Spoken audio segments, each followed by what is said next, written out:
আমরা মূলত এখানে এসেছিলাম আমি পটুয়াখালীর রিটার্নিং কর্মকর্তা সহ আমাদের ভিজিলেন্স এবং অবজারভেশন টিম যতগুলো আছে জেলা এবং উপজেলা পর্যায়ে, পাশাপাশি আমাদের আইন শৃঙ্খলা রক্ষাকারী সেল, মূলত এই দুইটা টিমকে নিয়ে আমরা বসেছিলাম। এখানকার সার্বিক পরিস্থিতি সম্বন্ধে আমি অবহিত হয়েছি।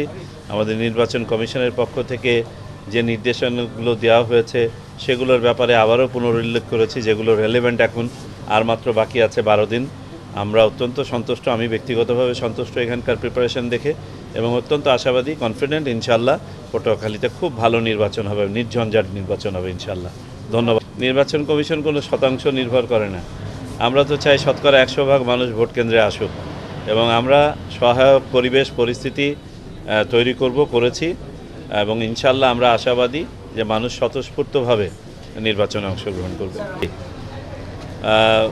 সার্বিকভাবে বাংলাদেশে নির্বাচনে সময় যে পরিবেশ থাকে, এবারে পরিবেশ ভালো বইমন্দ নয়, এটা হচ্ছে আমাদের ওভারঅল অ্যাসেসমেন্ট। কিছু ঘটনা যে ঘটছে না তা নয়, এগুলো না ঘটলে আরও ভালো হতো।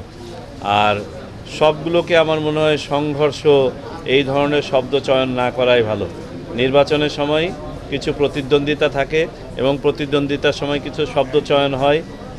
Furniture just smarter, JMG furniture.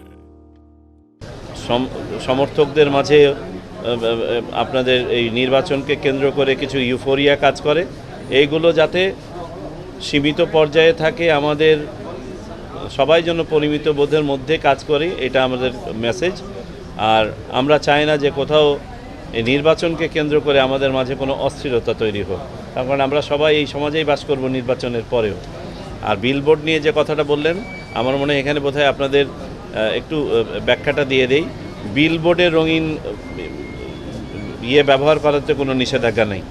নিষেধাজ্ঞা আছে পোস্টার তো পুরোপুরি বন্ধ, ব্যানার, আপনার ফেস্টুন, হ্যান্ডবিল, এইগুলোতে। তো বিলবোর্ড যেহেতু ডিজিটালও হয়ে থাকে, এবং ডিজিটাল বিলবোর্ডকে জোর করে তো এটাকে সাদা কালো বানানোর দরকার নেই, এই জন্য ওখানে কোনো নিষেধাজ্ঞা নাই। আপনাদেরকে অনেক ধন্যবাদ। সরকারের কোনো অর্থ ব্যয় হয় নাই, আমার মনে হয় এখানে একটু স্পষ্টীকরণ করে দিই।